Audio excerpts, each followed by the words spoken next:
My name is Don Ford. I have no conflicts of interest. I have a slide. Okay, thank you. My name is Don Ford. I have no conflict of interest. Next slide. The committee is facing a more complicated decision than usual. Mutational jumps are bigger and faster than ever. Imprinting is now a concern, and uptake is very low. Next slide. BA286 really changed our entire position, but first off, I apologize for the graphic. Just imagine the red box on the right is a bit lower. Ultimately, BA286 and its lineages have become dominant, and BA286 became a much more advanced JN1 with just the addition of a single mutation. Next slide. As has been mentioned, choosing the next variant is a significant challenge, but everyone seems to agree has been narrowed down to just a few variants. Next slide. I have three different charts on this slide, but the focus here, next slide. I have three different charts on this slide, but the focus here is not on the variants themselves, but the speed at which the variants evolve. These are variants that evolved and became dominant in just a few weeks. No matter what vaccine target is picked today, it will still be behind based on how fast these variants are moving, and it only takes a single mutation to potentially change the landscape completely. Next slide. It's important to remember. Can you speak up a little louder? Oh, sure. David? Thank you. Sure. Is that better? Can you hear me now? Much better, thanks. Yeah, okay. The point was, no matter what vaccine target is picked today, it will still be behind based on how fast these variants are moving, and it only takes a single mutation to potentially change the landscape completely. It's important to remember that all these variants have the same immune evasion to XBB antibodies, but also to each other, which suggests they're disrupting immune imprinting, which is the foundation of both hybrid immunity and the deeply flawed natural immunity theories. Next slide. Immune imprinting is an issue that the committee has been facing for some time now, but we actually have to deal with it, and things are a bit of a mess. We're dealing with this essential coronavirus, which makes it unethical to rely on infection-based immunity, but folks need at least 2 exposures to an antigen to update their memory response. While infection-based immunity can technically be considered an exposure, high variability in variants makes it unclear which variant infected a person, making it uncertain if a person's memory response has been updated. Next slide.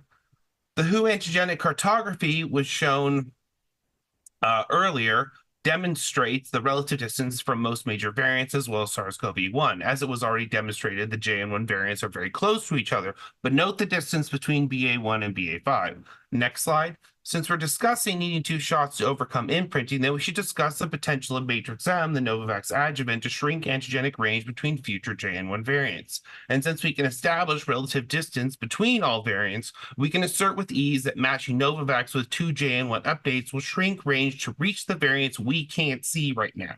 With the speed that new variants are evolving, we need to consider aiming for what we can't see. Next slide. The case for targeting JN1 has already been made, but we need to think about imprinting because of the significant jump to JN1 while maintaining an ethical policy. Next slide.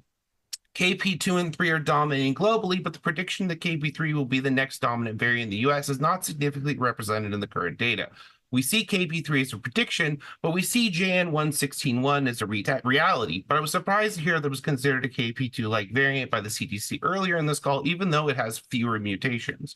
There are a number of negatives for choosing a KP variant, but the important factor to point out is that both vaccine platforms require 2 shots for a proper imprinting update. Next slide. There's been talks in the past about gaps with RNA protection for reasons that were unclear, but Novavax has a pattern of use that allows for more consistent protection. Currently, the CDC allows for access via immunocompromised standards, but these are confusing both for pharmacists and the public. I hope we can remove the red tape for this timing. Next slide.